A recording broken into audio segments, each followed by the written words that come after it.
Mga master, okay lang bang? Huwag niyong skip ang mga ad sa aking mga video kung okay lang mga master. Salamat sa solid na suporta po. Yon, what's up mga masters? Nandito na naman tayo sa panibagong araw, panibagong kabanata na naman ang pagsasama-samahan natin ngayon guys.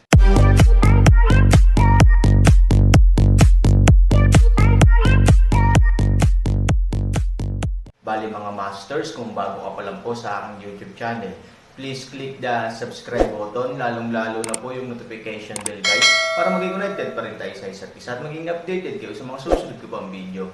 Bali mga masters, bago natin umpisahan ng kwento ay mag-shoutout po muna tayo para sa mga solid nating tagapakinig. Shoutout kay Kram Suzy at shoutout kay Norlisa Sugay. Yun na nga mga masters, no? Bali hindi na ito patagalin. In 3, 2, 1, let's go! Ano? Sa grandstand ng Challenge Arena, mabangis na tumayo si Zoyaner na may belo. Sa upuan sa templo, diretsong bumangon din si Zoyan Shuo at nabigla sa eksena sa field. Gaya ng sinabi ni Han Sanchen, talagang sumuko siya, at ang susi ay ang dalawang konsesyon na ito. Kung maipapaliwanag natin sa pamamagitan ng swerte na itinago lang natin sa nakaraan, ngayon itong tunay na matigas na hampas ay ganap na purong pagpapakita ng lakas. Ang hirap tanggapin. Kung tutusin, hindi kayang labanan ng makapangyarihang mukha ng multo ang batang inatake ni Ruyo. Ito ang hindi kilalang batang lalaki na nasa harap namin, ngunit kinakain niya ito ng hilaw na lampas sa inaasahan ng lahat. Mahirap ba? Kumunat ang noo ni Zoyan Shua. Isa ba talaga itong propesya? Mukhang nagulat din si Child Ruyo sa pagkakataong ito. Halos kumpiyansa siya sa suntok na ito, ngunit ang resulta ay naging pagdududa sa sarili. Sa kanyang mga mata, ang Aaron ay isang pangkaraniwang tao lamang. Ngayon pa lang ay hindi pa niya nailalabas ang kanyang tunay na enerhiya, na nagpapakita na wala siyang tunay na enerhiya. Dahil ito ang kaso, anong mga kwalifikasyon ang mayroon siya upang kunin ang hakbang na ito? Kahit na ikaw ay nagiging mas mabilis, ito ay tiyak dahil binibigyang pansin mo ang bilis at binabaliwala ang lakas. Ngumiti si Aaron at nagbigay ng kanyang paliwanag. Sa simula ng pagmamasid sa pag-atake ni Child Ruyo, ang Aaron ay talagang medyo desperado. Pagkatapos ng lahat, ito ay malinaw na hindi makatutuhanang umasa sa maliit na itim na patpat upang tulungan siyang umiwas. Ngunit nang obserbahan niyang mabuti, nakita ng Aaron ang clue ng bawat isa. Kaya naman, pilit niyang ginawang handguard ang maliit na itim na stick at itinago ito sa kanyang manggas. Kinuha niya ang galaw ni Ruyo Child gamit ang kanyang palad. Pangatlo, I suggest you have both. Magiliw na ngumiti si Aaron, pagkatapos ay itinulak palayo ang kamao ni Child Yu, tumayo ng bahagya mula sa napakabitak na lupa, lumipat sa isang lugar, muling ipinatong ang kanyang mga kamay sa kanyang likod, at buong pagmamalaki na tumayo. Galit na galit si Ruyo. Sa kanyang mga kwalifikasyon, kailan kaya siya kukuha ng iba na magtuturo sa kanyang harapan, hindi pa banggitin ang isang basurang maliit na hawak na tatlo na kahit maraming tao ay hinahamak. Ikaw ay malugod, ngunit ang lahat ay para makita ng mga tao. Gaano ba talaga kalaki ang respeto niya sa Aaron? Ngunit sa oras na ito, kahit na galit siya, hindi niya ito mapabulaanan, na siyang pinaka-depressed na lugar niya. Napakasakit ng mga salita ni Aaron. Sa kasamaang palad, totoo ang mga ito. Pagdating sa puso, sabik na sabik siyang humanap ng mukha dahil sa unang pagkakataon ay iniwasan siya ng Aaron, kaya dirdiretso niyang pinagbuti ang bilis. Kasabay nito, upang maging ligtas, ang lugar sa pagitan ng kanyang mga kamao ay napakalaki din, na ginagawang imposible para sa Aaron na makaiwas tulad ng huling pagkakataon. Ngunit lahat ng bagay ay may mga pakinabang at disadvantages. Ang bilis at lugar ay napanatili, ngunit ang kapangyarihan ay nakakalat din ng maraming. Mukhang minamaliit kita. Kung sinubukan ni Child Yu na pigilan ang kanyang galit at kinamayan ang kanyang walang malasakit na kamay, isang brush ang lumitaw sa kanyang kamay. Hindi mahalaga na maliitin ako. Mas mabuting maliitin mo ako mula umpisa hanggang wakas. Magiliw na ngumiti si Aaron, gawin mo. Okay. Tumanggaw si Child Ruyo at umatras ng kaunti. Pagkatapos ay hinawakan niya ang brush sa kanyang kamay, at mabilis na umikot ang brush sa kanyang kamay. Gagamit ka ba ng armas? Magiliw na ngumiti si Aaron, napakabuti. Kung malamig na ngumiti ang batang siyo, ibinuhos ng demonyong si Chi sa kanyang kamay. Sa susunod na segundo, kinuha niya ang isang tapik sa kanyang kamay, at ang panulat ay direktang tumama sa Aaron. Bang-bang! Bagamat hindi dumating ang panulat, halos sumabog ito sa loob ng ilang metro sa paligid ng panulat nang ito'y pinakawalan. Sa ilalim ng entablado, ang walang imak na mga tao na nagulat lang sa Aaron ay paulit-ulit na nagulat sa batang si Ruyo. Kakaibang puwersa lang ang naramdaman ng maraming manunood na malapit sa challenge arena na halos hindi na nila maimulat ang kanilang mga mata. Sa kinatatayuan, biglang bumangon ang magkapatid na pamilya Zo dahil sa lakas na ito. Si Aaron lang ang malumanay na ngumiti. Nandoon pa rin siya sa oras na ito. Hindi siya gumalaw o umiling. Tanging ang kanyang bibig ay nakabalangkas ng isang malamig na ngiti. Mga master, okay lang bang? Huwag niyong skip ang mga ads sa aking mga video kung okay lang mga master. Salamat sa solid na suporta po. Anong tinatawa-tawa niya? Nang makita ang ngiti ni Aaron, galit na galit ang batang si Ruyo. Hindi niya naintindihan. Hindi niya alam kung ano ang ginagawa ng Aaron. Anong nakakatawa dun? Ang pagkamatay ng Magic Pen ay hindi lamang isang natatanging kasanayan ng kanyang sariling kamay, ngunit isa ring sobrang magic na sandata. Gamit ang kasanayang ito, kailangan kong sabihin na inilabas ko ang aking kakayahang pangalagaan ang bahay. Kung ordinaryong tao ka, natatakot akong mamatay ka. Hindi ka man ordinaryong tao, dapat mong harapin ang isang makapangyarihang sundalo na may marangal at mabigat na mukha. Ngunit saan nanggaling ang lalaking ito na may kumpiyansa at ngiti? Mahirap ba? May tiwala siyang kaya niyang basagin ito. Sa maraming tanong, tinitigan niya ang Aaron. Sa oras na ito, hindi gumagalaw ang Aaron. Anong gagawin niya? Harangin kaya ng laman. Shua. Bigla, nang hindi naintindihan ni Child Ruyo at nagtaka, biglang tumalon ang isang silver light mula sa Aaron at direktang tumakbo papunta sa umaataking Magic Pen. Ano? Nagulat si Child Ruyo. Nakatitig siya sa Aaron, ngayon lang. Ngayon pa lang ay hindi pa rin gumagalaw ang Aaron sa harap niya kaya hindi niya maintindihan.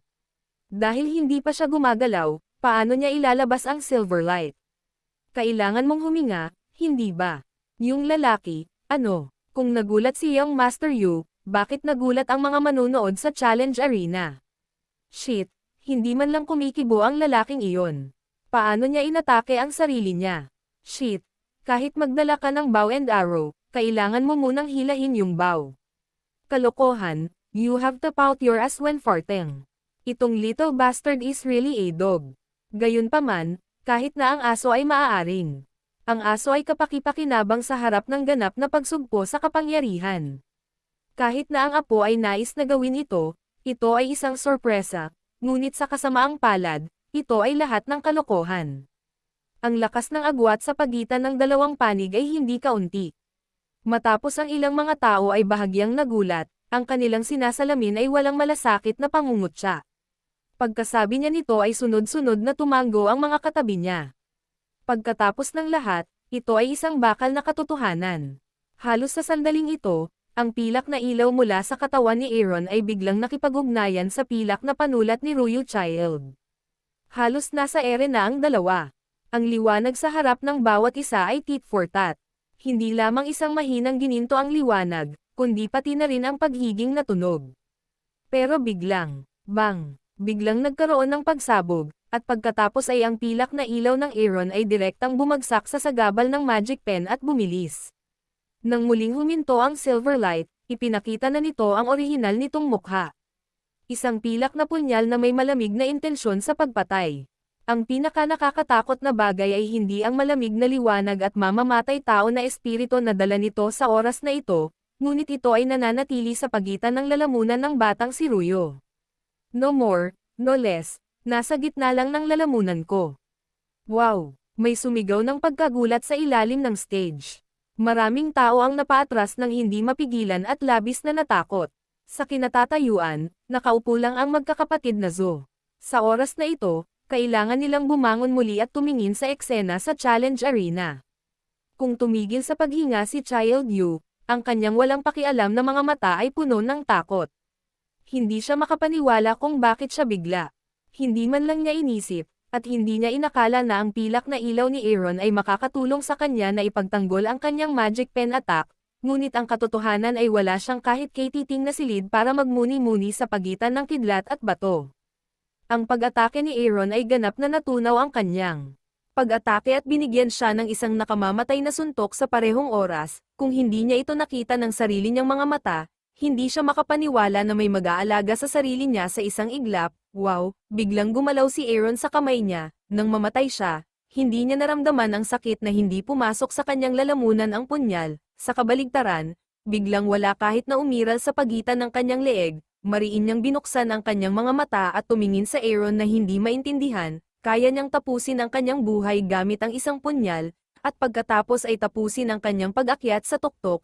Ngunit bakit, tulad ng sinabi ko, hayaan mong gawin mo ang tatlong bagay. Ngumiti si Aaron at nagbigay ng kanyang paliwanag. Habang nagsara ang Aaron, diretsyong nawala ang punyal, mahigpit.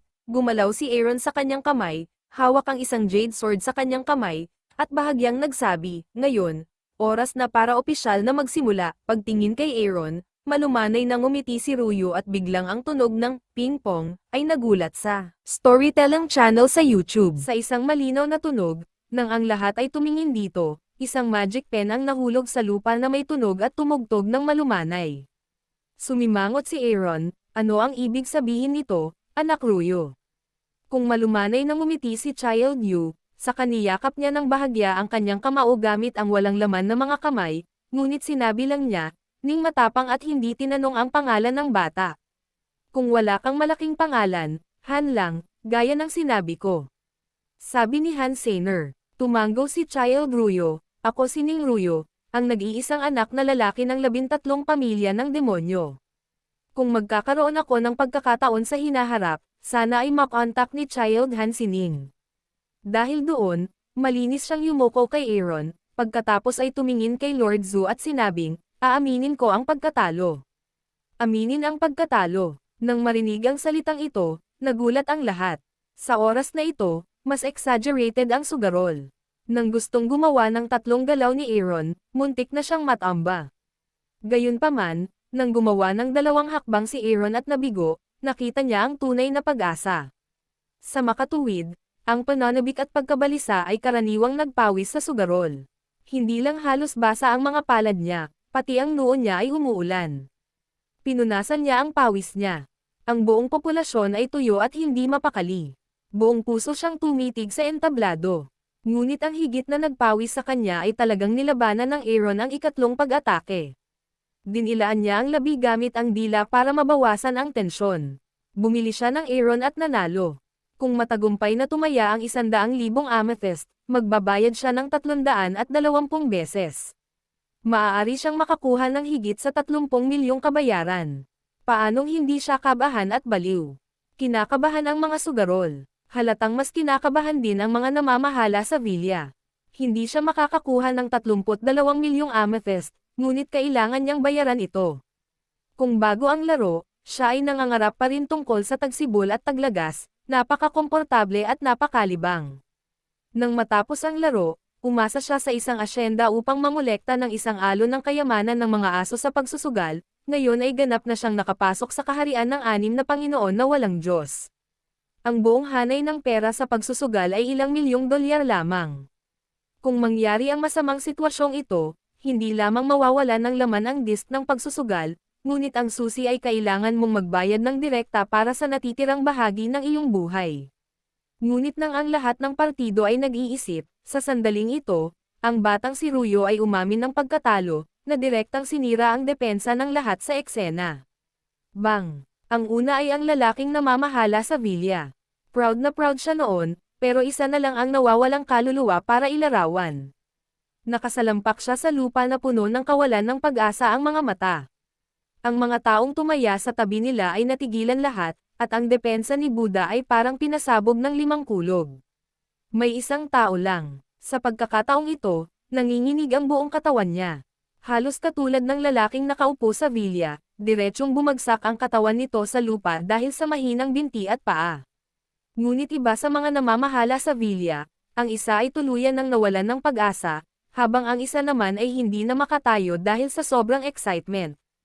Anong ginagawa mo, anak Ruyo? Umamin ka sa pagkatalo. Fuck, magkano ang binigay sa'yo ng batang yun? Are you fucking fighting fake games? Two, dapat ay si Two. Kung hindi, Ang waist boy sa entablado ay ang maliit na puting mukha ni Miss Zo. Nakipagsabuatan siya sa City Lord Zo, gaya ng Child Yu, upang dumaan sa mga procedure at gumanap dito. Maraming tao ang nagalit at naghiyawan sa isa't isa sa mga stand.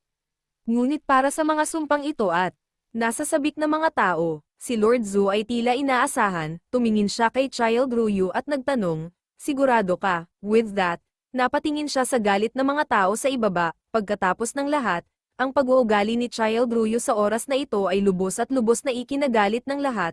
Kung aamin ka ng pagkatalo sa oras na ito, huwag mong sabihing may problema sa mukha, kahit na ang mga tumatakbong ligaw ay direktang gagawin ito, na magbabanta sa buhay at kaligtasan ni Child Ruyu. Mapait na ngumiti si Ruyu, tumingin sa mga galit na tao sa ilalim ng entablado, at mapait na umiling, kahit na may hawak silang kutsilyo sa aking leeg, pinipili ko pa ring aminin ang pagkatalo. Pagkatapos ay binati niyang muli ang Aaron, tumalikod at dirdiretsong bumaba. Ang mga manonood ay nasa isang sandali ng kaguluhan, hindi mabilang na mga tao ang sumugod sa Child Ruyu. Yun na nga mga masters, no? Bali panibagong kabanata na naman yung natapos natin ngayong gabi. Muli, maraming salamat po talaga sa walang sawang suporta po sa aking YouTube channel na talagang inaabangan niyo po ang bawat upload ko po. Bali mga masters, magkita-kita ulit po tayo bukas ng gabi at ngayon po ay magpapaalam po muna tayo. Bali mga masters, bye-bye!